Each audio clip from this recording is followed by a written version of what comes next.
सूत्रों के हवाले से बड़ी खबर सामने आ रही है। चारा घोटाले से जुड़ा ये पूरा मामला है। बिहार सरकार सीबीआई और इनकम टैक्स से चर्चा करेगी। 950 करोड़ की वापसी के लिए कोर्ट जाएगी बिहार सरकार। गबन करने वाले नेता की संपत्ति बेचने की बात कही थी। तो इस वक्त की ये बड़ी खबर आपको बता रहे हैं, जहां पर चारा घोटाले से जुड़ी हुई जानकारी है। एक्शन में अब बिहार सरकार है। इस वक्त की सबसे बड़ी जानकारी आपको दे रहे हैं बिहार के सियासत से जुड़ी हुई। आपको बता दें कि 950 करोड़ की वापसी के लिए कोर्ट अब बिहार सरकार जाएगी, ऐसी जानकारी निकल करके सामने आ रही है। गबन करने वाले नेता की संपत्ति बेचने की बात कही थी। सीबीआई और इनकम टैक्स से चर्चा सरकार करने वाली है। सूत्रों के हवाले से इस वक्त की ये बड़ी खबर आपको बता रहे हैं। तो बिहार सरकार अब चारा घोटाले के पैसे की वापसी की तैयारी में है और ऐसे में इस पर सियासत भी तेज हो गई है। बड़ी खबर इस वक्त की आपको बता रहे हैं बिहार के सियासत से जुड़ी हुई, जहां पर सीबीआई और इनकम टैक्स से अब चर्चा सरकार करेगी। सूत्रों के हवाले से ये बड़ी जानकारी। देखिए, बिहार की लूट हुई है, बिहार के लोगों का पैसा लूटा गया है, तो जाहिर सी बात है कि सरकार की जिम्मेदारी बनती है कि वो पैसे की रिकवरी करे। जिन लोगों ने भी बिहार को लूटा है उनसे बिहार के लोगों का पैसा तो वापस लिया जाएगा ना। सरकार इस संबंध में कार्रवाई करेगी और ये कार्रवाई होनी ही चाहिए, निश्चित तौर पर होनी चाहिए। बोए बीज बबूल का तो आम कहां से हुए, जैसी करनी वैसी भरनी। अब कोई जनता की गाढ़ी कमाई को पचा ले और उससे अपनी संपत्ति बना ले, ये कहां तक उचित है। हमें लगता है कि जनता की गाढ़ी कमाई की रिकवरी के लिए हर संभव प्रयास तो होने ही चाहिए। देखिए, इस पहल की सराहना होनी चाहिए और बिहार सरकार ने जो निर्णय लिया है वो जनता के हित में है। अन्यथा ये भ्रष्टाचारी लोग जो है जेल और बेल के खेल में उलझाए रहते हैं और जनता के लूटे हुए पैसे से खुद भी ऐश करते हैं, उनकी पीढ़ियां ऐश करती हैं। इसलिए जनता के हित में है और बिहार के हित में है। बिहार जैसे गरीब राज्य से ये लूटे हुए पैसे दूसरे देशों में ले जाकर लगाते हैं, तो इन लोगों की रिकवरी तो होनी ही चाहिए। तो वर्तमान जो राज्य सरकार है वो हर मामले में विफल है। ये ट्रबल इंजन की सरकार चलने वाली नहीं है और ये मूल मुद्दों के भटकाव के लिए ये पुराना मुद्दे को उठाकर और ये जनता के बीच में कि 950 करोड़ वापस आ जाएगा, जनता इससे खुश हो जाएगी। मैं ये कहना चाहूँगा कि इनके राज्य में जो कुशासन की सरकार है उनका ये जवाब देने में विफल हो चुके हैं, तो ऐसे मुद्दों को उठाकर जनता के बीच में जाना चाह रहे हैं और अपनी चुनावी नैया को पार कराना चाह रहे हैं। लोकसभा में गृह मंत्री अमित शाह ने बड़ा बयान दिया है। उन्होंने कहा कि भारत में अल्पसंख्यक सुरक्षित हैं, जबकि बाकी पड़ोसी देशों में अल्पसंख्यक सुरक्षित नहीं है। आपको बता दें कि लोकसभा में आप्रवासन और विदेशी विधेयक पर शाह जवाब दे रहे थे और इस दौरान उन्होंने कहा कि भारत का शरणार्थियों के प्रति एक इतिहास रहा है। पर्शिया से आक्रांताओं ने पारसियों को भगा दिया और पारसी दुनिया में कहीं नहीं गए, भारत आए और आज देश में वे सुरक्षित है।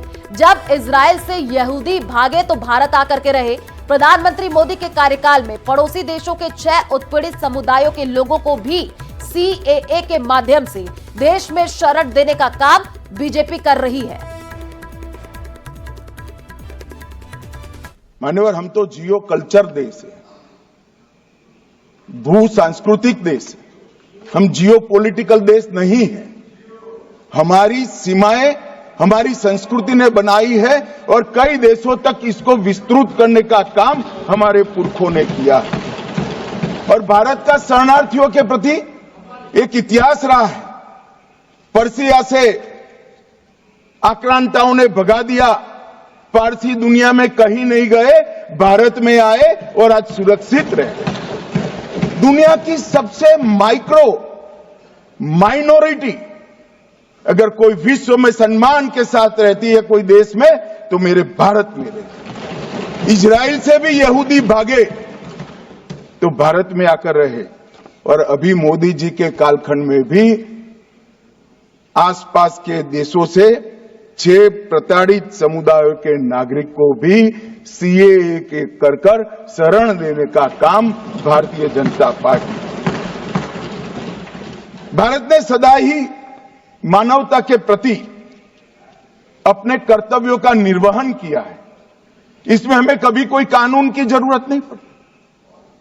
हमारी ये परंपरा है, संस्कृति, इन्होंने ही हमें वसुधैव कुटुंबकम का मंत्र भी सिखाया, संस्कार भी दिया।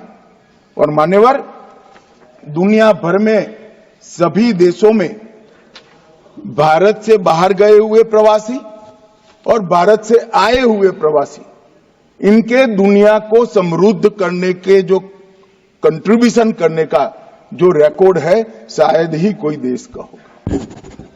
मान्यवर हेन सांग आए, हर्षवर्धन के शासनकाल में आए, बौद्ध धर्म। छत्तीसगढ़ में क्या डेमोग्राफी बदलने की साजिश चल रही है? यह सवाल एफसीआरए की रिपोर्ट से खड़ा हुआ है। इस रिपोर्ट के मुताबिक छत्तीसगढ़ में कई एनजीओ ऐसे हैं जिन्हें विदेशी फंडिंग आ रही है और इस फंडिंग का इस्तेमाल धर्मांतरण के लिए हो रहा है। देखिए,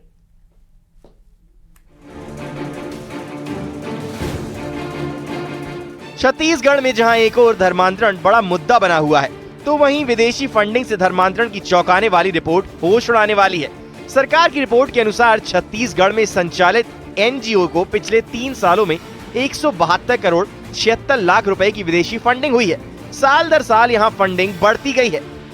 कितनी विदेशी funding? 2019-20 48.39 crore foreign funding, 2020-21 52.13 crore विदेशी फंडिंग, 2021-22 71.76 करोड़ विदेशी फंडिंग। सरकार का भी मानना है कि इस फंड का उपयोग धर्मांतरण को बढ़ावा देने के लिए किया गया है। तो वहीं सीएम विष्णुदेव साय ने विदेशी फंडिंग वाले एनजीओ की जांच की बात कही है। कई ऐसे एनजीओ हैं जो हेल्थ एजुकेशन के नाम पर विदेशी सहायता लेते हैं, लेकिन उसका कहीं ना कहीं दुरुपयोग होता है। हेल्थ एजुकेशन के आड़ में धर्मांतरण का खेल होता है, जो कि उचित नहीं है और ये बंद होना चाहिए। छत्तीसगढ़ में एनजीओ की आड़ में धर्मांतरण का खेल चल रहा है। कई एनजीओ को विदेशों से फंडिंग मिल रही है। फॉरेन कंट्रीब्यूशन रेगुलेशन एक्ट यानी एफसीआरए ने इसका खुलासा किया है। आंकड़ों को देखिए, एफसीआरए की रिपोर्ट में क्या 364 एनजीओ को विदेशी फंडिंग, 84 एनजीओ को केंद्र सरकार ने बंद कराया, 127 विदेशी फंडिंग वाले एनजीओ की वैधता समाप्त, 154 एनजीओ को अभी भी विदेशी फंडिंग जारी। लगातार हो रहे धर्मांतरण का मुद्दा बीजेपी विधायक भी उठा रहे हैं। तो वहीं बजट सत्र के दौरान सदन में मुद्दा उठाते हुए विधायकों ने सीधा आरोप लगाया कि विदेशी फंडिंग से बड़े पैमाने पर धर्मांतरण का खेल चल रहा है। सरकार से जल्द कड़े कानून लाने की मांग भी की गई थी।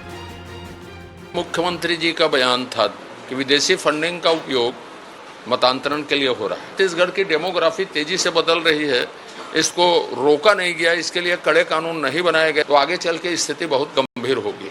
माननीय मंत्री जी ने बताया है कि 153 संस्थाएं हैं जिसको विदेशी फंडिंग मिलती है।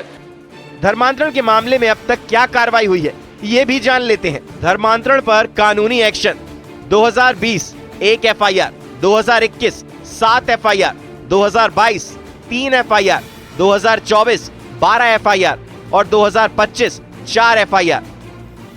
धर्मांतरण की प्रक्रियाएं अब उठकर सामने आ रही। अभी बहुत स्पष्टता से पुलिस को भी कहा गया है, प्रशासन को भी कहा गया है कि आप पूरी जानकारी लें और हर एक विषय पर जब भी सामने विषय आता है तो जरूर एफआईआर दर्ज करके और उस पर पूरी कार्यवाही करें। इसलिए विषय दिख भी रहे हैं। अब आप धर्मांतरण पर सियासत भी शुरू हो गई है। पूर्व मुख्यमंत्री भूपेश बघेल ने विदेशी फंडिंग के मुद्दे पर प्रदेश सरकार पर निशाना साधा है।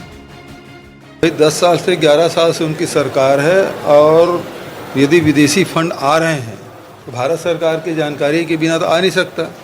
और धर्मांतरण का खेल तो बहुत जोर से चल रहा है इस पूरे प्रदेश में और विष्णुदेव खुद स्वीकार कर रहे हैं कि धर्मांतरण हो रहा है, तो सरकार में बैठ कर क्या रहे हैं। छत्तीसगढ़ में धर्मांतरण के मामले लगातार सामने आ रहे हैं और अब विदेशी फंडिंग का खुलासा चौंकाने वाला है। क्या ये कोई साजिश है? क्या छत्तीसगढ़ की डेमोग्राफी बदलने की कोशिश की जा रही है? आकाश शुक्ला, न्यूज़ 18, रायपुर।